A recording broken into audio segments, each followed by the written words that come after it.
Bismillahirrahmanirrahim. Assalamualaikum warahmatullahi wabarakatuh.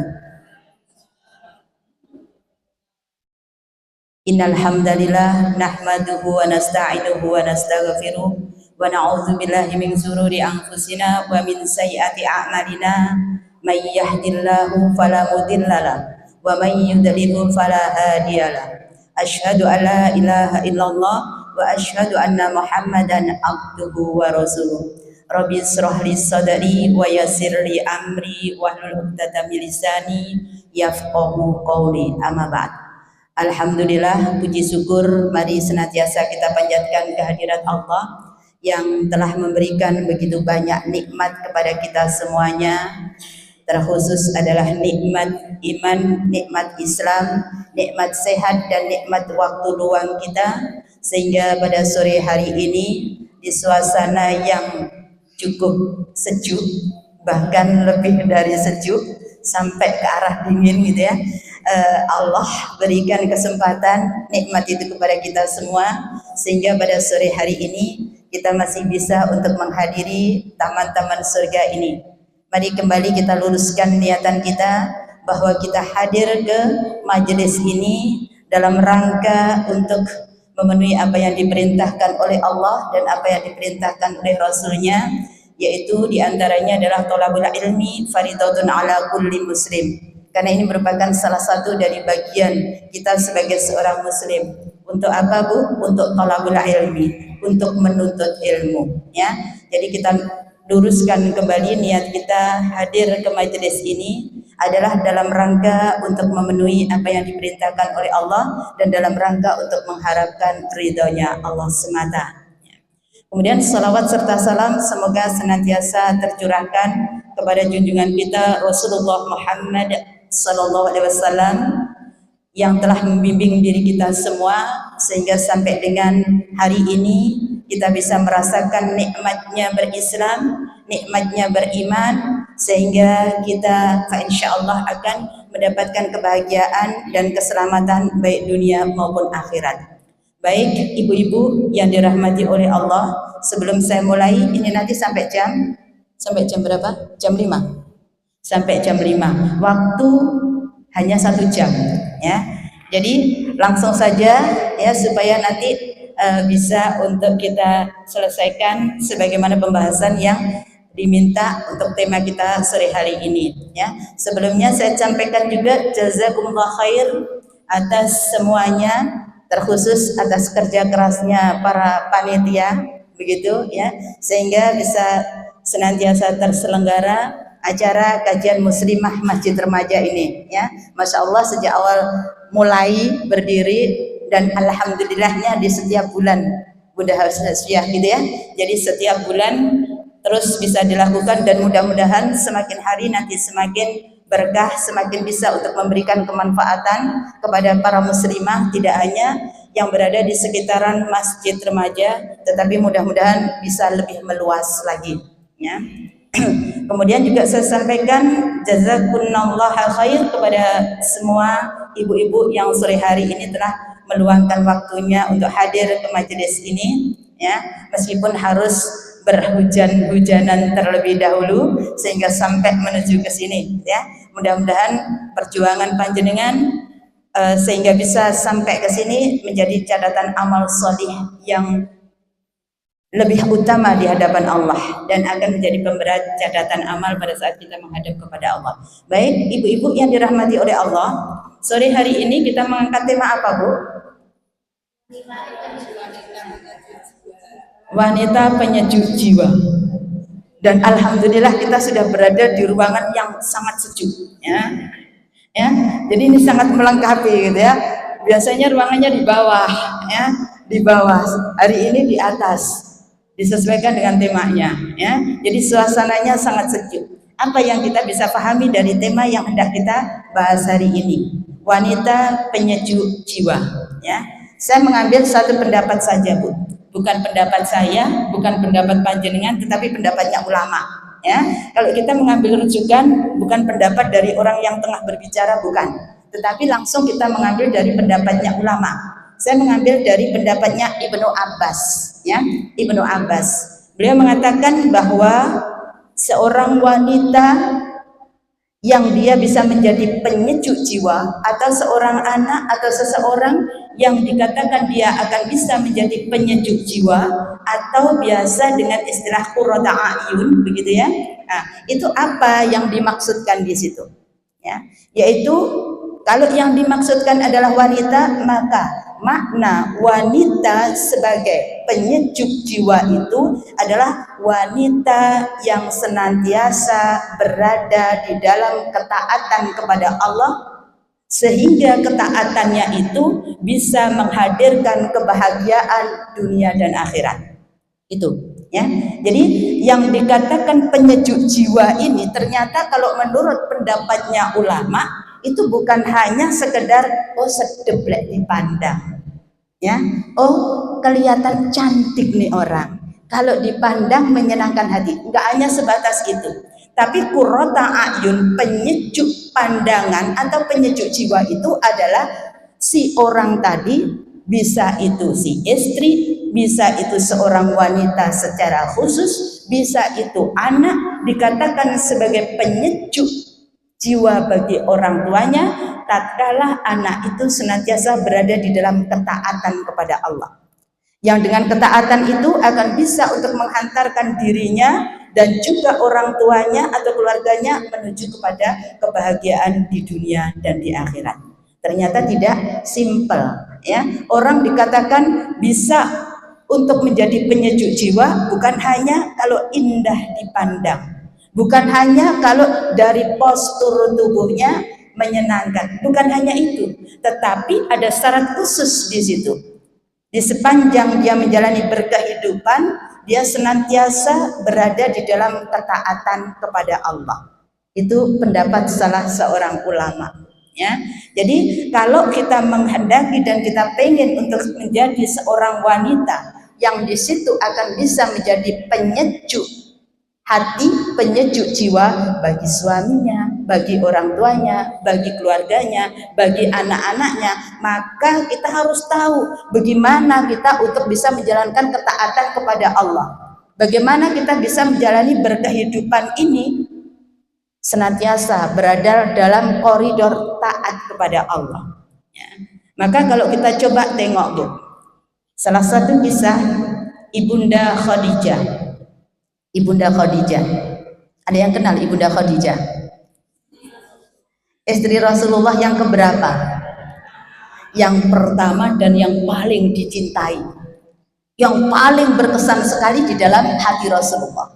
Bahkan sampai dengan Ibunda Khadijah sudah wafat, Rasulullah nggak iso lali, nggak bisa melupakan, ya, nggak bisa melupakan kesan indah yang pernah dibangun bersama Ibunda Khadijah. Padahal kalau kita lihat secara usia udah nggak ideal ya. Rasulullah berusia 25 tahun, sementara Ibunda Khadijah jauh melambung usianya, udah 40. Kalau laki-laki sekarang kayaknya nggak level. Nikah dengan orang yang usianya udah sebegitu kayaknya nggak level begitu. Tetapi Masya Allah, apa yang terjadi di dalam prototipe keluarganya Rasulullah bersama Ibunda Khadijah ternyata menghadirkan kesan indah, ternyata menghadirkan kenangan tersendiri dalam sisi relung hatinya Rasulullah. Apa gerangan yang bisa menjadikan kayak begitu? Tengok di sebagian kecil daripada kisah kehidupan beliau. Kita tengok pada saat Rasulullah pertama kali mendapatkan wahyu dari Allah. Pada saat Rasulullah berada di Gua Hira, pada saat itu turunlah malaikat Jibril, kemudian menyampaikan wahyu pertama yang turun kepada Rasulullah, yaitu surat apa? Surat Iqra ya. Ya, karena sudah saking hafalnya. Surat apa? Iqra. Enggak apa-apa. Ya, enggak apa-apa, wis ngelontok ya. Jadi suratnya surat Iqra. Ayatnya berbunyi apa? Al-A'la. Jangan gitu, jangan. Itu mah dibalik namanya ya. Ya. Jadi Masya Allah, pada saat surat yang pertama kali diturunkan oleh Allah kepada Rasulullah, pada saat beliau tengah berada di Gua Hira, itu membuat Rasulullah itu benar-benar dalam keadaan guncang pikirannya, dalam keadaan ketakutan, dalam keadaan panas dingin, ya. Sampai dengan beliau itu sampai pulang pun dari Gua Hira itu tetap dalam keadaan ketakutan, gemeteran begitu. Sampai pulang kemudian mengatakan kepada istrinya, yang saat itu istrinya baru satu memang, satu-satunya, ya, satu-satunya istri Rasulullah sampai dengan beliau wafat, ya, sampai dengan Khadijah wafat. Nah, apa yang dikatakan oleh Rasulullah? Selimuti aku sambil ketakutan, sambil gemeteran, sambil menunjukkan aura wajah yang orang ketakutan itu tidak bisa dibayangkan kayak apa begitu. Nah, kira-kira nih, kalau wanita sekarang apa yang dikatakan? Suami gak pernah mulai gara-gara dalam bahasa gampangnya semedi lah orang sekarang, ya, semedi. Tetapi Rasulullah itu dalam rangka untuk berkhalwat dengan Rabbnya, menyendiri di Gua Hira, ya, sampai beberapa hari, kemudian pulang balik lagi, pulang balik lagi, begitu seterusnya sampai dengan saat turunnya wahyu pertama. Saat turunnya wahyu pertama pulang dalam keadaan gemetaran. Kalau kira-kira istri sekarang mendapati suaminya kayak begitu, paling komentarnya seperti apa, Bu? Salahmu dewe. Lah apa kon kadek singitan semedi neng gone gua. Akhirnya kan orang sing bisiki. Nah, itu kalau orang sekarang, ya. Tetapi Masya Allah, apa yang terjadi? Apa yang terjadi? Ibunda Khadijah dengan sangat bijaksana pada saat itu, selimuti aku. Beliau pun menuruti apa yang dimaui oleh Rasulullah. Kemudian melihat kondisi suaminya dalam keadaan ketakutan begitu, bukan melontarkan atau mengeluarkan kata-kata yang membuat suaminya jadi lebih beban lagi, enggak. Tetapi yang dikatakan adalah, wahai suamiku, sesungguhnya Allah tidak akan menghinakan kamu. Engkau ini adalah orang yang senantiasa menyambung silaturahim. Engkau orang yang membela ataupun menolong orang-orang yang lemah. Engkau adalah orang yang senantiasa menolong anak-anak yatim. Maka Allah pasti akan menolongmu. Tuh. Jadi kata-kata yang keluar itu adalah kata-kata yang sangat indah. Kata-kata yang bisa menghibur, sehingga dari apa yang disampaikan oleh Ibunda Khadijah kepada Rasulullah pada saat itu, Rasulullah mulai rodok tenang, ya. Gemeternya mulai berkurang, kemudian panas dinginnya juga sudah mulai berkurang karena kehangatan yang diberikan oleh Ibunda Khadijah. Ini salah satu contoh dari seorang yang di hadapan suaminya dia bisa menjadi penyejuk jiwanya. Nanti kalau kita tengok kisah yang lain, ataupun mungkin kalau di hari yang sekarang, saya tidak selesaikan untuk kisahnya Ibunda Khadijah, nanti gak cukup waktunya, ya. Saya ambil lagi coba kisah yang lain, sehingga nanti kalau dari beberapa cerita atau kisah itu tadi kita bisa ambil benang merahnya di situ, ya. Kalau kita misalkan melihat kita mempunyai anak nih, ya, ini yang terjadi sekarang aja. Kita mempunyai anak-anak kita udah usianya remaja nih. Remaja tidak ada ya di dalam Islam, ya, nggak apa-apa. Tapi istilah yang sudah difahami itu remaja. Yang ada adalah dewasa, balik, begitu ya. Kalau dalam syariat Islam, tapi tidak apa-apa kita gunakan istilah remaja.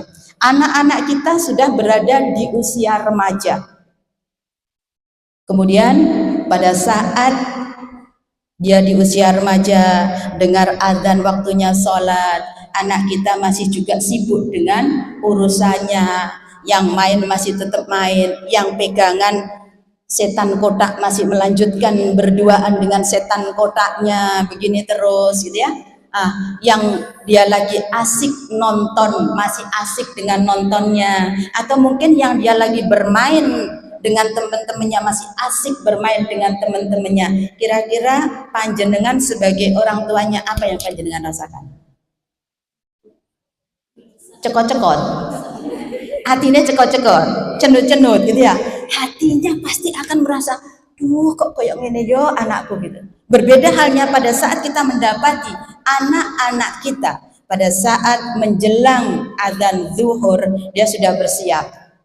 Kalau perempuan dia segera ambil wudhu, kemudian dia sudah bersiap dengan mukenanya, siap untuk melakukan sholat, nggak pakai diperintah. Waktunya malam dia harus tilawatil Quran atau qiraatil Quran, nggak pakai diperintah, dia sudah menunaikan one day one juznya. Kemudian juga malam nggak pakai diperintah, dia sudah bangun sendiri di setiap jam 2 atau jam 3, kemudian melakukan qiyamul lail. Kemudian pada saat kita memerintahkan atau kita menasihati, tidak pernah ada kata-kata kasar. Nggih Bu, ada apa Bu? Apa yang bisa saya bantu Bu? Kira-kira kalau panjenengan mendapatkan anak seperti itu, apa yang panjenengan rasakan? Adem, ya. Lah itulah contoh anak yang kedua itu tadi, itulah anak yang bisa menjadi penyejuk jiwa bagi orang tuanya. Dari kisah-kisah yang saya sampaikan ini, ternyata Bu, benang merah yang bisa kita ambil dari kisah-kisah itu, yang bisa menjadikan seseorang itu kemudian hatinya menjadi sejuk, hatinya menjadi adem, pandangan matanya pun juga menjadi adem, menjadi sejuk, itu adalah tatkala kita mendapati, baik itu suami mendapati istrinya, dia seorang wanita yang solihah, istri yang solihah, ataukah seorang orang tua mendapati anaknya dia adalah anak-anak yang solih ataupun solihah. Ya, jadi kata kunci untuk bisa menghadirkan qurrata a'yun bagi seseorang itu adalah terletak kepada kesolihahan seseorang. Jadi kalau kita pengen untuk menjadi seorang wanita yang bisa menjadi penyejuk jiwa, ayo kita semuanya berlomba-lomba untuk menghadirkan dan menjadikan diri kita menjadi seorang wanita yang solihah. Ya, kita semua ini adalah perhiasan loh Bu. Ya, panjenengan semua itu adalah perhiasan. Yang namanya perhiasan itu pasti semuanya nanti demen dengan perhiasan. Ya, semua wanita itu adalah perhiasan. Tetapi kita pengen untuk menjadi perhiasan yang spesial, ya. Rasul katakan ad-dunya mata wa khairum mataiha al-mar'atus salihah. Rasul katakan dunia iki kabeh perhiasan, tapi di antara yang berada di dunia itu ada perhiasan yang terbaik tuh. Apa itu? Perhiasan yang terbaik itu adalah wanita yang solihah, ya. Jadi ini kita pengen untuk jadi penyejuk pandangan mata bagi suami, kita pengen menjadi qurrata a'yun bagi anak-anak kita. Pada saat anak melihat kepada diri kita, dia pun juga merasa ayem, merasa senang dengan uminya, dengan bundanya, dengan mamanya, begitu ya. Nah, maka apa yang harus kita lakukan? Jadilah wanita yang solihah.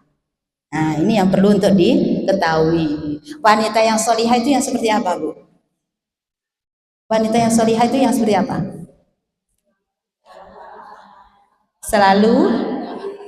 Selalu melakukan amalan yang baik, selalu mentaati. Nah, ada lagi wanita solihah itu mentaati suami. Ada lagi wanita yang solihah itu lemah lembut di dalam bergaul, ya, berhablum minanas. Ada banyak versinya. Yuk kita tengok dari apa yang disampaikan oleh Allah di dalam ayat-ayatnya, ya. Dan juga nanti kita nyambung kepada apa yang disampaikan oleh Rasulullah. Saya akan merujuk kepada beberapa ayat, ya. Jadi wanita yang solihah Allah katakan di dalam salah satu ayatnya, ya. Ayat yang pertama silakan untuk dibuka di dalam surat Fasolihatu qanitatun hafidhatul lil ghaibi bima hafidhallah. Surat penggalannya aja itu di bagian tengah dari surat An-Nisa. Surat An-Nisa ayat yang ke-34, ya, di bagian tengahnya. Allah jelaskan di situ, fasolihatu qanitatun hafidhatul lil ghaibi bima hafidhallah. Wanita yang solihah itu adalah wanita yang qanitat, wanita yang taat. Nah, taat kepada siapa? Wanita yang taat kepada Allah dan Rasulnya serta dia taat kepada suaminya. taat kepada suaminya, ya. Jadi ini apa yang disampaikan oleh Allah yang pertama. Wanita yang solihah itu adalah wanita yang taat. Taat kepada siapa? Taat kepada Allah dan taat kepada Rasulnya. Wujud taat kepada Allah dan taat kepada Rasulnya itu dengan apa yang disampaikan oleh bunda-bunda tadi, ya, diantaranya mentaati Allah, kemudian senantiasa menjalankan apa yang diperintahkan Allah, berhubungan baik dengan sesama, ya, bertutur kata yang lembut, ya, dan seterusnya, ya. Jadi yang ada di dalam surat An-Nisa. Jadi selain Allah menegaskan dalam ayat ini bahwa wanita yang solihah itu haruslah qanitat, taat kepada Allah dan Rasulnya, juga taat kepada suami. Makanya dipertegas lagi, hafidhatul lil ghaibi bima hafidhallah, ya. Wanita yang solihah ini bagi yang sudah bersuami. Yang duduk di sini semuanya udah bersuami, ya? Udah, ya? Ada yang belum kayaknya, dan memang belum cukup umur, ya. Ada yang belum karena belum cukup umur, ya. Baik. Jadi bagi para wanita secara keumuman, baik yang ada suami atau yang tidak ada suami, yang sudah menikah atau yang belum menikah, kalau dia pengen menjadi seorang wanita yang solihah, syaratnya jadilah seorang yang qanitat, seorang yang taat, mentaati aturan-aturannya Allah. Allah perintahkan apa, ikutin. Allah larang apa, tinggalkan. Gak usah pakai berpikir panjang. Kalau aku mengikuti apa yang diperintahkan oleh Allah, emang apa untungnya? Ya, saya ambil contoh. Allah perintahkan di dalam 2 ayat di dalam Al-Quran. Allah perintahkan untuk wanita muslimah itu agar menutup auratnya.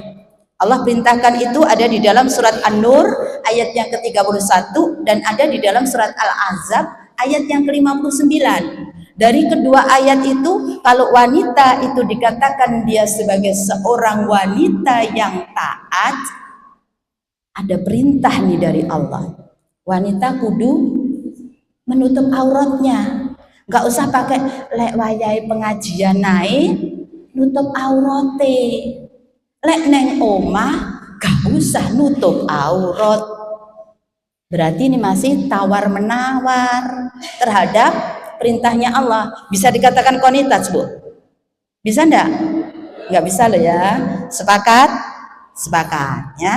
Jadi seorang wanita yang qanitat, yang taat kepada Allah, begitu Allah perintahkan, wahai para wanita, wahai pada para kaum mukminat, hendaklah kalian mengulurkan jilbab kalian, hendaklah kalian menutup aurat kalian. Tutup aurat kita, baik di rumah ataupun di luar, baik dalam kondisi kita tengah pengajian atau dalam kondisi kita hendak ke pasar.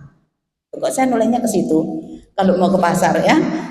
Jadi dalam keadaan apapun dan dimanapun, selagi di situ ada laki-laki yang bukan mahram, maka hendaklah seorang wanita untuk tetap menutup auratnya. Itu perintah. Kemudian Allah melarang nih, Allah melarang untuk seorang wanita muslimah nggak boleh tuh untuk menikah dengan laki-laki non muslim. Nah, tuh, ya. Jadi udah dilarang nih sama Allah. Ya nggak usah pakai mikir-mikir. Loh, lah wong laki-laki niku wong kaya ku. Yang laki-laki itu adalah dia orang kaya. Udah orang kaya, ganteng pisan. Ya. Dia adalah idola di kampus. Mosok kate tak tolak sih. Apa-apa bedone nggone KTP ini tulisannya berbeda. Aku muslim, dia titik-titik gitu. Tak boleh. Enggak boleh. Kenapa? Allah larang tuh. Ada di surat apa? Ada yang tahu? Larangan seorang muslimah menikah dengan laki-laki yang bukan seorang muslim. Ya. Di surat wala tankihul musyrikati hatta yu'min. wala amatum mu'minatun khairum min musyrikatin walau a'jabatkum wala tunkihul musyrikina hatta yu'minu wala abdum mu'minun khairum min musyrikatin walau a'jabakum ulaika yad'una ilanna wallahu yad'u ilal jannati wa maghfirati bi'idznihi wa yubayyinu ayatihi lin-nasi la'allakum yatadzakkarun. Larangan. Surat Al-Baqarah. Janganlah kalian nikahkan. Enggak boleh. Perempuan muslimah dinikahkan dengan orang kafir enggak boleh. Perempuan muslimah dinikahkan dengan orang-orang musyrik enggak boleh. Dilarang nih. Kalau kita ingin jadi wanita yang taat kepada Allah, begitu Allah larang hal itu, ya udah sam'u wa ta'ah. Wis melu wae. Gak usah kadek kepencut mergo hartanya banyak, mergo ganteng, harta dan apapun yang dimiliki itu hanyalah perhiasan dunia. Hanya perhiasan dunia, dan itu hanya akan dijadikan menjadi sesuatu yang membahagiakan hanya di pandangan orang-orang kafir. Walladzina taqaw inda rabbihim jannatu tajri min tahtiha al-anhar. Bagi orang-orang yang beriman tuh ada balasan yang jauh lebih indah. Apa itu? Surganya Allah. Di surga nanti begitu indahnya, begitu banyak kenikmatannya. Kemudian di sana nanti kita akan menjalani berkehidupan yang kekal. Di dunia cuma sementara. Jadi jangan sampai seorang wanita muslimah yang pengen taat kepada Allah, jangan sampai terpikat untuk melanggar apa-apa yang dilarang oleh Allah. Paham terhadap ayat ini? Itu baru satu ayat ya, baru satu ayat. Jadi kalau kita pengen jadi wanita penyejuk jiwa, jadilah wanita yang solihah. Wanita solihah itu yang seperti apa? Yang qanitat, seperti yang Allah firmankan di dalam surat An-Nisa ayat 34. Ayat kedua. Ayat kedua sekarang ya. Rujukan ayat keduanya. Wanita yang solihah, wanita yang baik, wanita yang bisa menjadi penyejuk pandangan bagi seseorang atau bagi keluarganya, bagi suaminya, bagi anaknya, itu yang seperti apa? Saya ambilkan ayat yang kedua. Asa rabbuhu in talaqakunna ayyubdilahu azwajan khairam minkunna. Nih ada syaratnya nih. Ini memang kisahnya terkait dengan kisah yang terjadi pada kehidupan Rasulullah. Pada kehidupan Rasulullah. Yang berawal dari satu ketika Rasulullah itu berada di rumah salah satu istrinya. Ini kejadian dan turunnya ayat ini setelah Ibunda Khadijah wafat. Satu ketika Rasulullah itu berada di salah satu rumah istrinya. Kemudian dikasih minum madu. Madu beneran ya, bukan madu yang menyakitkan. Ya, madu beneran. Dikasih minum madu. Nah, kemudian kelihatan mungkin Rasulullah happy banget sehabis minum madu dari salah seorang istrinya, yaitu dari rumahnya Zainab.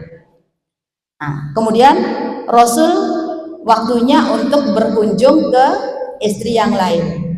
Siapa istri yang lain itu? Ke rumahnya Hafsah.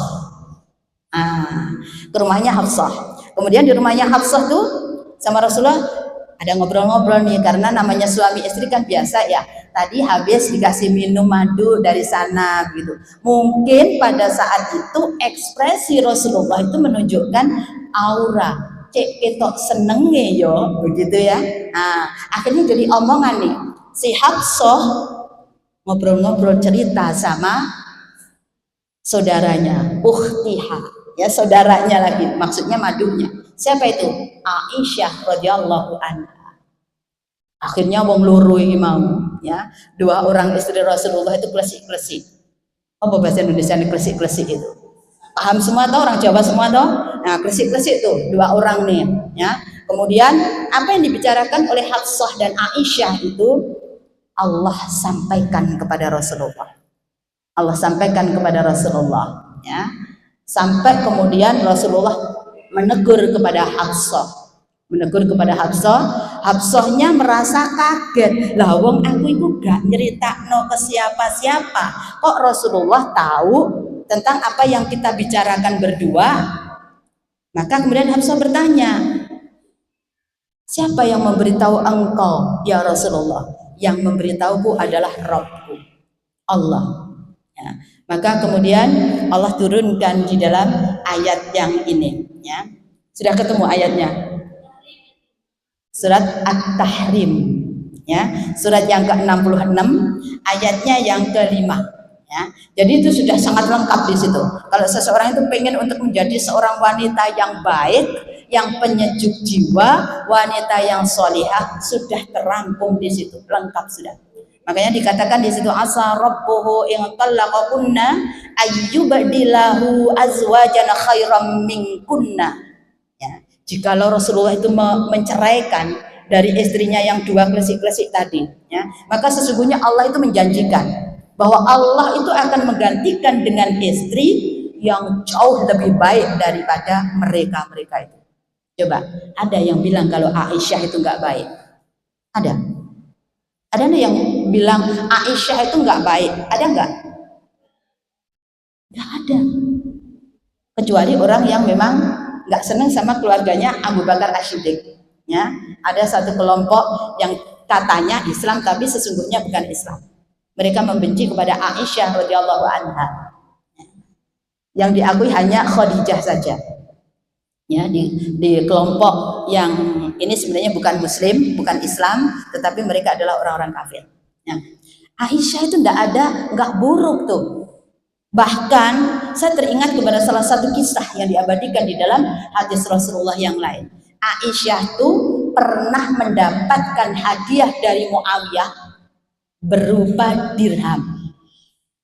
Dan tidak hanya satu keping dirham, tapi Aisyah mendapatkan hadiah dirham dari Muawiyah itu sebanyak 180.000 dirham. Itu berapa? Coba dikalikan. 180.000 kalikan 70.000 gitu. Berapa hasilnya? Berapa coba? Gak bisa ngitung, wis pokoknya sing ketok moto, ya, yang kelihatan tuh nolnya aja 180.000 dikalikan 70.000, ribu sama ribunya udah 06, tinggal 180 kalikan 70-nya, udah banyak lah pokoknya. Pada saat itu apa yang dilakukan oleh Aisyah? Aisyah meminta kepada khadimahnya, pembantunya, untuk mengambilkan semacam nampan untuk menuangkan yang namanya dirham tadi. Setelah disok, dituangkan, dirham tadi kemudian dibagi-bagikan kepada para fakir miskin yang berada di sekitarnya. Bagikan semuanya. Sampai entek belas, Bu. 180.000 dirham habis. Terbagi. Berapa? Tuh kan. Sopo sing tau nyekel duit em-eman. Ember, ya. Nah, itu Masya Allah, Aisyah dapat harta hadiah sebanyak segitu M, langsung dibagikan semuanya. Sampai begitu waktunya Aisyah dan para khadimatnya tadi berbuka puasa, Aisyah mengatakan, tolong ambilkan aku untuk aku pakai berbuka. Kemudian Aisyah diambilkan sepotong roti, ya, dan juga sepotong pelengkapnya kayak seliknya kayak begitu. Kemudian si pembantunya tadi mengatakan, Mbok Yao, engkau wahai Aisyah, ya mengambillah barang 1 dirham dari harta yang diberikan oleh Muawiyah untuk membelikan kami ini makanan. Sampai apa yang terjadi? Aisyah, lah ngono kok kamu tadi nggak mengingatkan aku ya? Coba kalian mengingatkan aku, kan aku sisakan untuk kalian. Masya Allah, saking dermawannya, ya. Namanya kacang gak ninggal no lanjaran, jadi di wong Jawa gitu, ya. Jadi Aisyah itu dermawannya itu Masya Allah, duwe harta segitu dimetok no kabeh, gak ada mikir tak gini tuku cincin, tak gini tuku kalung, gak ada mikir ke situ, langsung disodakohkan, didermakan kepada orang yang membutuhkan. Sama seperti bapaknya Abu Bakar As-Siddiq, punya harta berapapun dikeluarkan. Jadi Aisyah yang levelnya aja seperti itu, di dalam ayat yang kelima dari surat At-Tahrim, Allah katakan, kalau engkau wahai Muhammad menceraikan dua orang istrimu yang bisik-bisik tadi, maka sesungguhnya Allah itu menjanjikan akan memberikan istri yang jauh lebih baik dari mereka. Nah, istri yang jauh lebih baik dari mereka yang sudah menjadi istri Rasulullah itu kriterianya seperti apa? Ada 6 apa 5 ini kriteria? 2, 3, 4, 5, 6. Ada 6. Ada 6 kriteria yang disebutkan di dalam ayat ini. Yang pertama, Allah sebutkan kriteria wanita yang lebih baik dari itu adalah dia seorang muslimatin. Seorang muslimatin. Apa artinya muslimah itu? Ya, muslimah itu artinya adalah seorang wanita yang tunduk dan patuh. Ya. Muslimatin, nah, tunduk dan patuh. Tunduk dan patuh dengan aturan-aturannya Allah. Seperti yang saya jelaskan di awal tadi. Ya. Jadi Allah perintahkan apa, udah nggak pakai pikir panjang, lakukan. Allah larang apa, udah ndak pakai mikir iking kok opo yo manfaate, ndak usah pakai pikir panjang. Yang jelas setiap Allah memerintahkan sesuatu yang ada pada diri seorang muslimatin itu adalah sam'u wa ta'ah. Ya. Jadi aku mendengar ya Allah dan aku mentaatinya. Engkau melarang begini, aku taat ya Allah, aku tidak lakukan itu. Engkau perintahkan begini ya Allah, aku taat kepada engkau ya Allah, dan aku akan menjalankannya. Itu muslimatin yang pertama. Kemudian yang kedua adalah mukminatin. Mukminah. Ya, mukminah artinya apa? Beriman. Ya, jadi wanita yang beriman. Apa itu wanita yang beriman? Ya, orang dikatakan beriman itu al-iman. Apa al-iman? Orang dikatakan beriman itu tatkala gak cukup mengatakan aku ini seorang mukmin. Gak cukup dengan itu sehingga kita bisa dikatakan bahwa diri kita adalah seorang mukmin.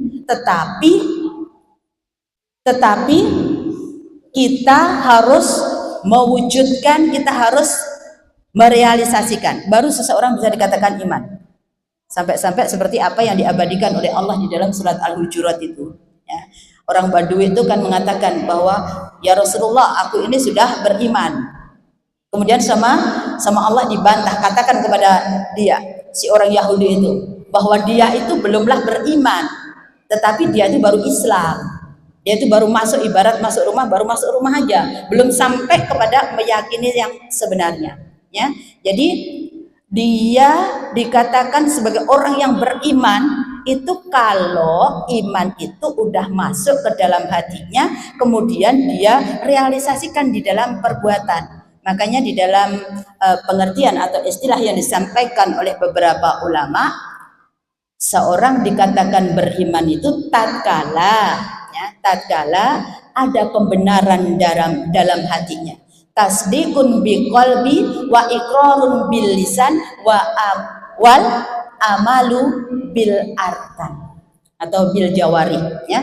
Jadi seseorang itu seorang wanita kah atau seorang laki-laki kah, dia itu dikatakan beriman kepada Allah dan Rasulnya tatkala dalam hatinya membenarkan 100% bahwa syariat yang datang dari Allah dan yang dibawa oleh Rasulnya itu semuanya benar atau benar adanya. Kemudian lisannya mengucapkan dan anggota tubuhnya diajak untuk mengamalkan setiap apa yang datang dari Allah dan Rasulnya. Baru orang itu bisa dikatakan beriman. Begitu pula seorang wanita, supaya dia bisa menjadi wanita yang solihah, maka hendaklah jadilah seorang mukminat. Ya. Jadi orang yang beriman kepada Allah. Iman itu macam apa sih, gitu ya? Salah satu bagiannya saja. Kita buka di dalam salah satu ayat, ya, di surat yang ke Yas'alunaka 'anil anfal. Qulil anfalu lillahi wa rasul. Surat apa itu? Jadi awalnya sudah disebutin ya. Yas'alunaka 'anil anfal. Surat apa itu? Ya Al-Anfal lah. Emang udah ada namanya di surat ayat pertamanya gitu ya. Ya jadi salah satu contoh untuk menjelaskan tentang iman itu sebenarnya kayak apa sih gitu ya. Allah jelaskan di ayat yang keduanya ya. Jadi kalau ayat pertamanya yas'alunaka 'anil anfal qulil anfalu lillahi wa rasul fattaqullaha wa aslihu dzata bainikum wa athi'ullaha wa rasulahu in kuntum mu'minin. Tuh ya. Jadi orang-orang yang dikatakan sebagai orang yang mukminin itu orang yang seperti apa? Baru dijelaskan di ayat mulai ayat kedua. Innamal mu'minuna alladzina idza dzukirallahu wajilat qulubuhum wa idza tuliyat alaihim ayatuhu zadatuhum imanan wa ala rabbihim yatawakkalun alladzina yuqimuna as-salata wa mimma razaqnahum yunfiqun. Ya, dari ayat yang kedua sama ketiga saja panjenengan bisa ambil satu kesimpulan di antara model ataupun tanda-tanda orang dikatakan beriman kepada Allah itu tatkala disebutkan asma Allah wajilat qulubuhum, hatinya bergetar. Uji coba sekarang, Allahu Akbar, apa yang panjenengan rasakan? Gak krasa apa-apa ki? Krasa apa ndak? Allahur Rahmanur Rahim. Ya Allah ya Ghaffar, ya Allah ya Aziz, ya Allah ya Alim. Apa yang panjenengan rasakan? Hatinya bergetar buatan? Bergetar. Masya Allah. Berarti salah satu daripada tanda-tanda iman ada pada diri panjenengan. Jadi pada saat disebutkan asma Allah bergetar hatinya. Bergetar ya kayak rodok merinding-merinding gimana begitu loh ya. Jadi bergetar hatinya. Kemudian tanda berikutnya wa idza tuliyat alaihim ayatuhu zadatuhum imana. Pada saat dibacakan kepadanya ayat-ayat Allah akan bertambah keimanannya. Nanti diuji coba sendiri di rumah ya. Baca ayat-ayatnya Allah itu akan semakin cinta kepada Allah atau tidak ya. Baca ayat-ayatnya Allah akan semakin pengen untuk terus dekat dengan Al-Quran atau tidak. Kalau nggak ada rasa cinta berarti itu masih keimanan yang ada di dalam diri kita sekian persen, belum nyampe ke 50%. Jangankan 100%, 50% aja belum tentu. Jadi kalau baca Quran, sehari gurung baca Quran, rasanya ketagihan, aduh aku kok rindu banget ya, belum baca ayat-ayat Allah. Masya Allah, tanda-tanda iman ada pada diri panjenengan. Tapi lek dikongkon baca Quran, aku sik ruwepot deh, iki jahitanku gurung mari, iki sotoku gurung tak masak. Mohon maaf. Karena yang saya lihat yang punya keahlian ada yang ahli menjahit, ada yang ahli masak. Jadi yang saya pakai contoh itu, tempeku gurung tak cinta. Ya. Wes baca Quran itu sesuk ae tak ropel. Besok aja dapat 2 lembar gitu aja. Repot aku sih ah. Hati-hati. Tanda-tanda iman belum merasuk di dalam diri kita. Ya. Tuh ya. Itu tanda iman yang kedua. Kalau dibacakan ayat-ayat Allah, maka akan bertambah keimanannya. Ya. Kemudian wa 'ala rabbihim yatawakkalun. Kepada Rabb mereka bertawakal. Ya. Bertawakal itu menyandarkan semuanya kepada Allah. Tawakal. Nanti kalau panjenengan pengen kupas lebih jauh, tawakal itu sing kaya apa butuh waktu sekitar 2 jam. Insyaallah nanti selesai. Ya. Tawakal tok itu Bu. Ya. Tawakal itu kudu kaya apa, dalilnya seperti apa, harusnya kita bagaimana. Butuh waktu paling enggak 2 jam ya Bu Sri ya. Ya, begitu ya. Jadi tawakal, menyandarkan semuanya kepada Allah, bergantung semuanya kepada Allah, bukan kepada manusia. Ya, tawakal itu ya. Nah, kemudian Yang berikutnya lagi apa? Alladzina yuqimunas sholata wa mimma razaqnahum yunfiqun. Orang yang ada iman dalam hatinya itu masya Allah menjaga betul yang namanya sholat. Sholat, bahkan tidak mencukupkan diri dengan sholat yang 5 waktu. Sholat 5 waktunya udah dijaga, sholatnya tepat waktu, sholatnya dijaga kekhusyuannya, sholatnya dengan tumak ninah, sholatnya menghadirkan di situ apa yang diperintahkan oleh Allah dan Rasulnya.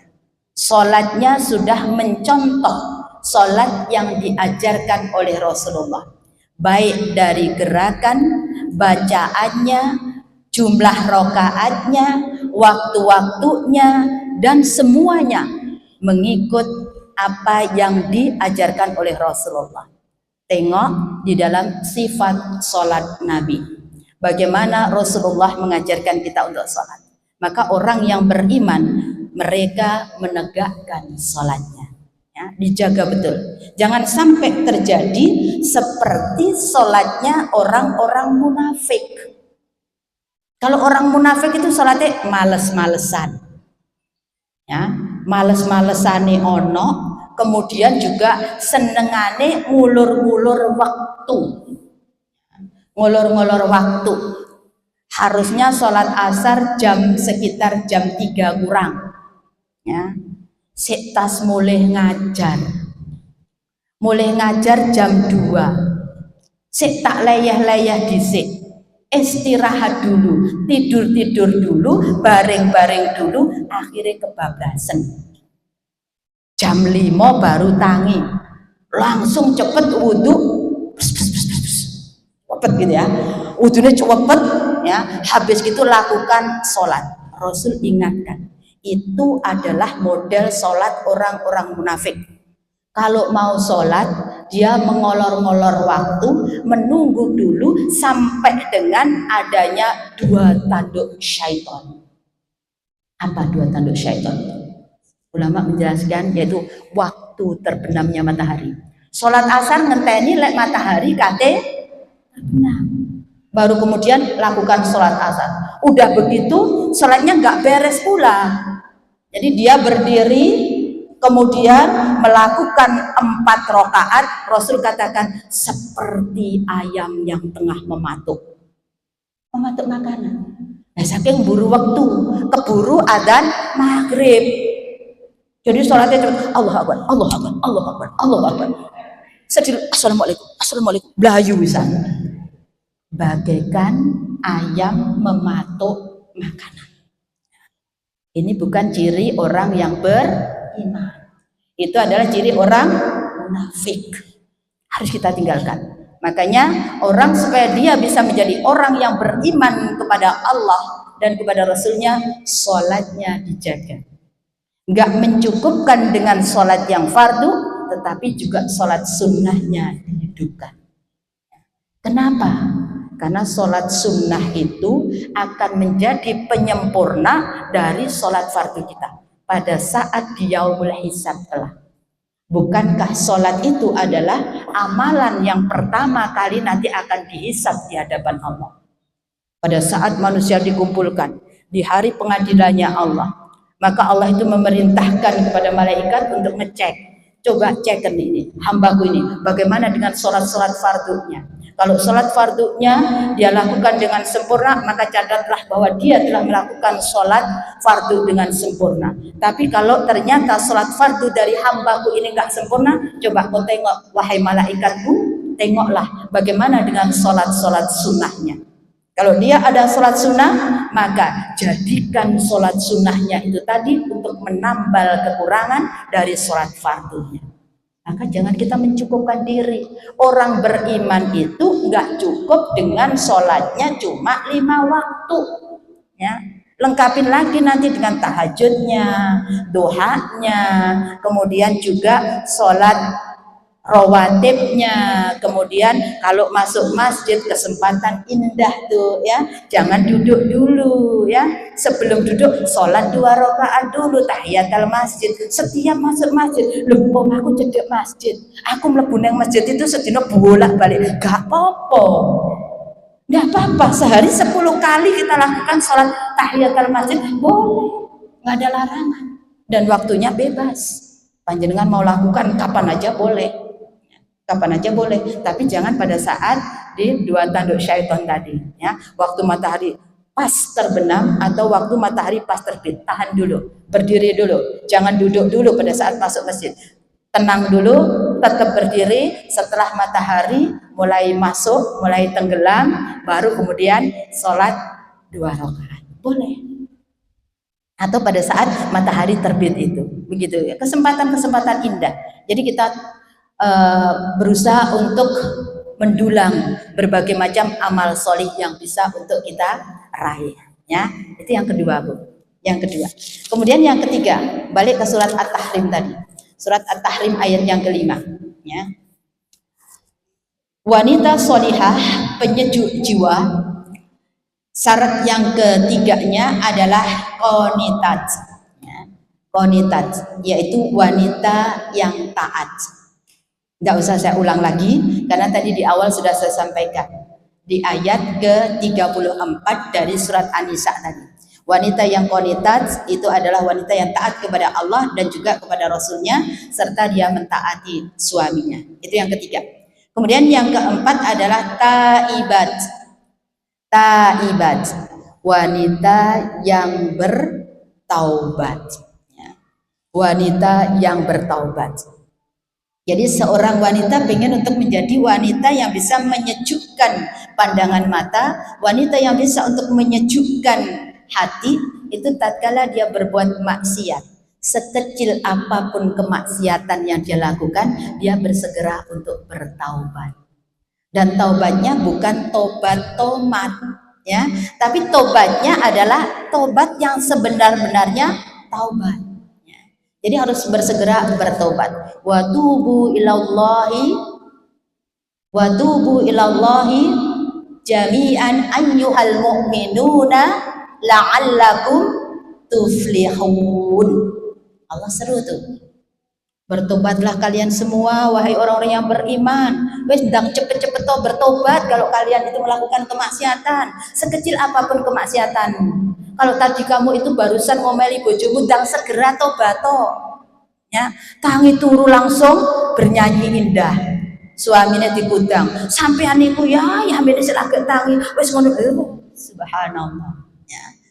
Banyak yang disampaikan. Kalau itu tadi kita lakukan, itu adalah kemaksiatan.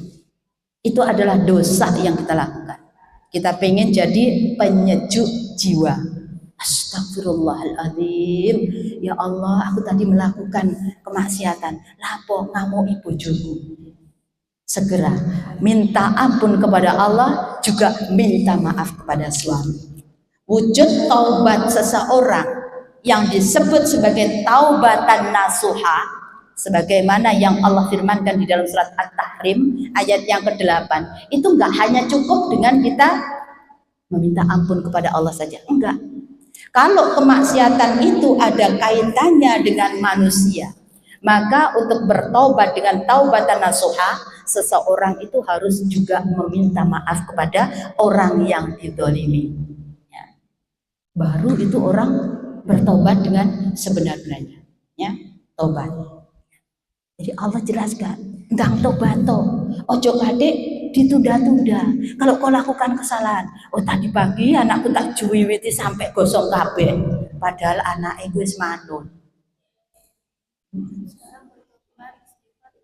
Besok nglakoni maneh, jenenge menungso iku pancen gone lali ambek gone salah. Jadi saiki sadar, ya Allah, aku tadi kok melakukan kemaksiatan kayak begini. Sesuke lali maneh.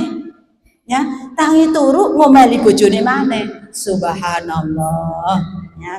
mintalah tolong kepada Allah. Ya Allah, anugerahkan kepada diriku ya Allah untuk menjadi seorang istri yang sabar, untuk menjadi seorang istri yang solihah ya Allah. Tolong kami untuk bisa sabar ya Allah. Dalam hadis itu ada disebutkan, Bu, ya.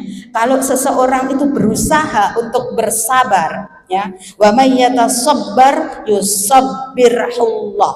Barang siapa yang dia itu berusaha untuk bersabar, minta untuk diberikan kesabaran, Allah akan kasih kesabaran itu. Tuh, ya. Ojo kepedean, aku sabar. Terlalu pede nih orang, ya.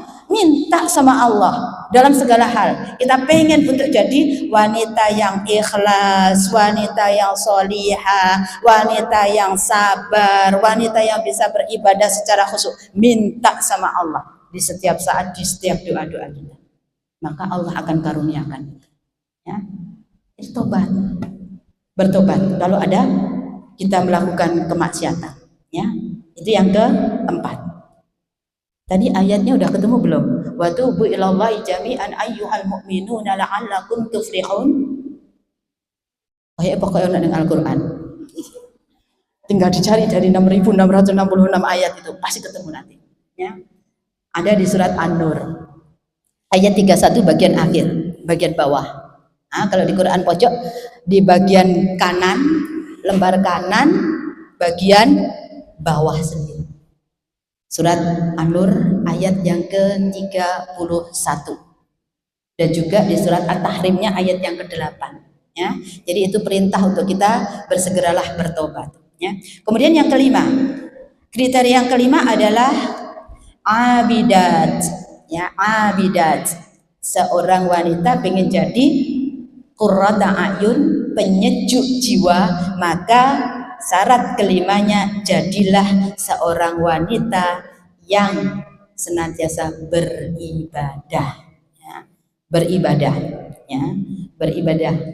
Ya ibadahnya nanti ya sholatnya dijogo, kemudian qiraatil Qur'annya dijaga, kemudian ibadah-ibadah yang lainnya dijaga pula, ya.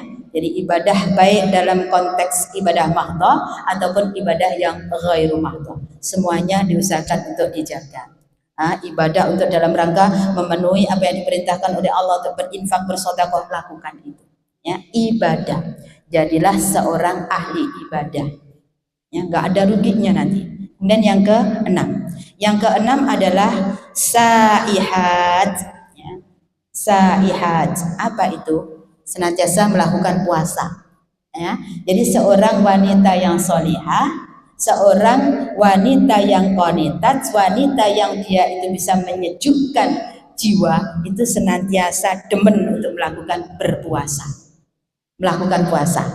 Kan kurung Ramadan, gak usah ngomong kalau masalah puasa Ramadan, ya. Karena kalau puasa Ramadan, kalau kita masih seorang muslim, insya Allah ngelakoni kabeh. Persoalan yang ada di sini adalah lengkapin, tambahin pula dengan berpuasa sunnah. Kenapa, Bu?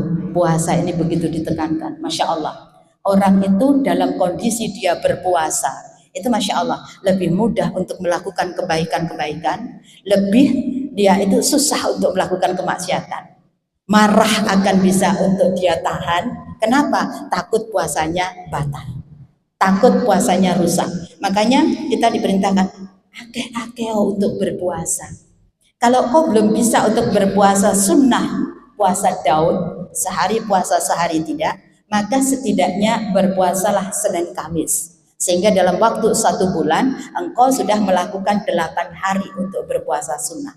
Kalau kau belum bisa pula untuk melakukan puasa Senin Kamis, maka setidaknya lakukanlah puasa Ayyamul Bid yang 3 hari di setiap pertengahan bulan tuh, di tanggal 13, 14, 15, ya. Jadi lakukan itu. Kalau juga belum bisa, ya berusaha untuk meraih pahala puasa. Dengan apa? Coba kasih makanan berbuka orang yang berpuasa. Insya Allah kita akan dapat pula pahala daripada puasanya orang tadi. Bukan kemudian ya wis lek aku gak usah poso, nunut ae. Tanggoku mesti poso. Engko nek buka tak terane makanan 1 piring 1 mangkok sayur. Aku kan akan dapat pahalanya. Lah kalau kita masih mampu, mak kita melakukan sendiri jauh lebih baik daripada kita nebeng kepada orang lain. Ya, itu yang keenam.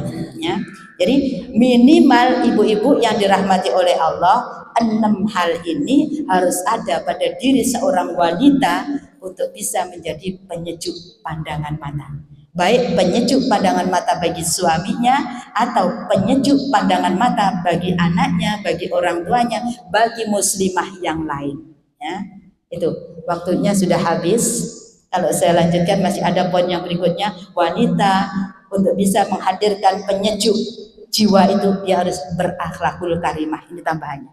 Ya, harus berakhlakul karimah. Ya.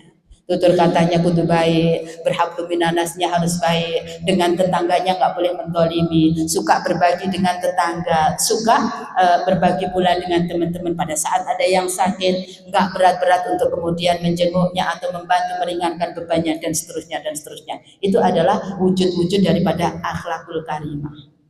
Mau dikupas nggak cukup 1 tahun. Ya, akhlak sabar, akhlak dia itu dermawan, akhlak menahan amarah, akhlak dia itu tawakal, jujur dan seterusnya. Ya, baik, mungkin karena waktunya terbatas, saya cukupkan pada kita baru membahas di surat At-Tahrim itu aja. Ya, mungkin itu aja ibu-ibu, waktunya udah habis, ya. Ridho, kita tutup, kita akhiri sampai di sini. Mudah-mudahan nanti kita masih bisa untuk melanjutkan membahas materi-materi yang lain. Mudah-mudahan bermanfaat. Mohon maaf apabila ada kesalahannya dan saya mohon ampun kepada Allah. Kebenaran datangnya dari Allah. Kalaupun ada yang salah datangnya dari diri saya pribadi, mohon dimaafkan dan saya mohon ampun kepada Allah. Ihdinas siratal mustaqim. Assalamualaikum warahmatullahi wabarakatuh.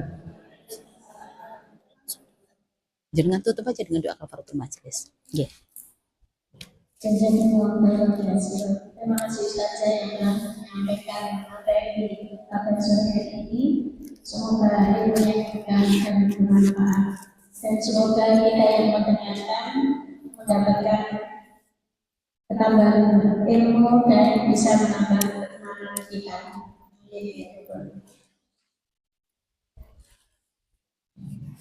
Alhamdulillah, acara pada kali selanjutnya akan kita tutup dengan bacaan hamdalah istighfar dan doa majelis. Alhamdulillahirabbil alamin. Astagfirullah.